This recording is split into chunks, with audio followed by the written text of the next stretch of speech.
ఓం శ్రీకృష్ణ పరబ్రహ్మణే నమః. శ్రీ గురుభ్యో నమః. శ్రీమద్భాగవత సంగ్రహము, ద్వితీయ స్కందము. శ్రీ సుఖవాణి ముక్తి మార్గము.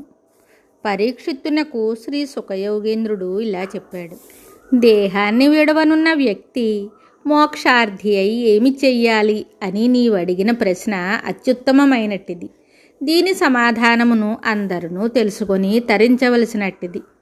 సామాన్య మానవులు ఇల్లు, ఇల్లాలు, సంతానము, సంపద, ధన కనక వస్తు వాహనాదుల యందు మమకార బంధనాలు పెంచుకుని ఆ మాయాజాలంలో చిక్కుకుని కొట్టుమిట్టాడుతారు. ఆత్మతత్వాన్ని తెలుసుకొనలేకున్నారు. జీవితమంతా ధనార్జనతో, ఇంద్రియ భోగలాలసతో, నిద్రలతోనే కాలమును వెచ్చించి వేసి చివరకు కన్నుమూసి మళ్ళీ అలాంటి జీవితానికే పునాది వేసుకుంటారు. ప్రతిరోజు తమ చుట్టూ ఉన్న వారిలో అనేకులు మరణిస్తున్నా తమకు మాత్రం మరణం అప్పుడే రాదులే అనే భ్రమలో ఉంటారు. సంసార బంధాల నుండి ముక్తి పొందదలుచుకున్న వ్యక్తి భావించడానికి, సేవించడానికి, వర్ణించడానికి, ఆకర్షించడానికి సర్వాత్మకుడు, మహావైభవం కలవాడు, జగదీశుడు అయిన ఆ విష్ణువు ఒక్కడే అని తెలుసుకోవాలి. సదా భగవంతునే స్మరిస్తూ అంత్యకాలమందు కూడా నారాయణ చింతనలో ఉండుటయే సులువైన మార్గము. నా తండ్రి అయిన వ్యాసభగవానుడు వేదతుల్యమైన భాగవతాన్ని నా చేత చదివించాడు. భగవంతుని అవతార లీలలు నన్ను ఆకర్షించడం చేత నేను బ్రహ్మతత్పరుడనై ఆ గ్రంథాన్ని శ్రద్ధగా అధ్యయనం చేశాను. భాగవత శ్రవణం వలన జరామరణాది సంసార భయాలన్నీ సమసిపోయి మోక్షకాంక్షులకు ముక్తి లభిస్తుంది. వాసుదేవుని నామ సంకీర్తనలే యోగి సత్తములకు ఉత్తమ వ్రతాలు. అందుచేత పరమ భాగవతుడవైన నీకు నేను ఈ పవిత్ర గాథను వినిపించనున్నాను. ఈ భాగవతాన్ని శ్రద్ధగా శ్రవణం చేసిన వారి యందు శ్రీకృష్ణ భక్తి మెండుగా వికసిస్తుంది. బ్రహ్మజ్ఞానులకు కూడా శ్రీకృష్ణ నామోచ్చారణయే ఏకైక మార్గము, లక్ష్యము అని చెప్పబడింది.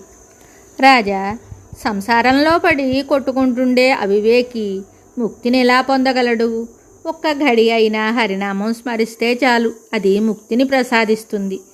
ఉదాహరణగా ఖట్వాంగ చక్రవర్తి ఉదంతం చెప్తాను విను. పూర్వము ఇంద్రాది దేవతలు రాక్షసులను ఓడించలేక భూలోకంలోనున్న ఖట్వాంగ చక్రవర్తి సహాయాన్ని అర్థించారు.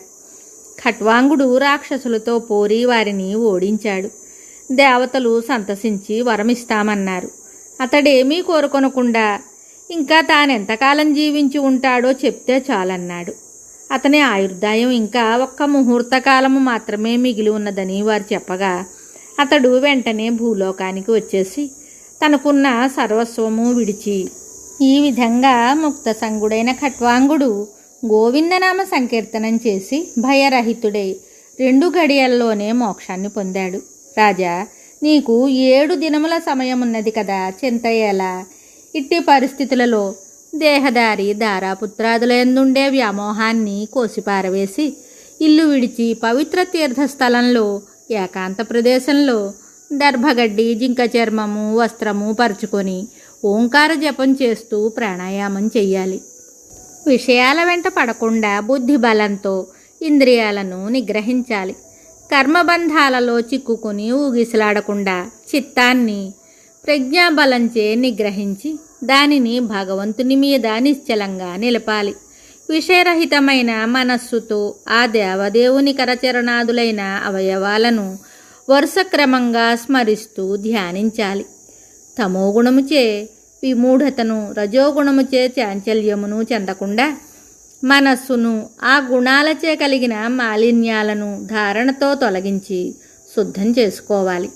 అలాగ చేసినవాడు సర్వోత్కృష్టమైన విష్ణుపదాన్ని పొందుతాడు అని చెప్పిన శ్రీశుకునికి ధారణ అంటే ఏమిటి, దాని ద్వారా చిత్తమాలిన్యం ఎలా తొలుగుతుంది అని అడిగిన పరీక్షిత్తుతో సుఖబ్రహ్మ ఇలా చెప్తాడు.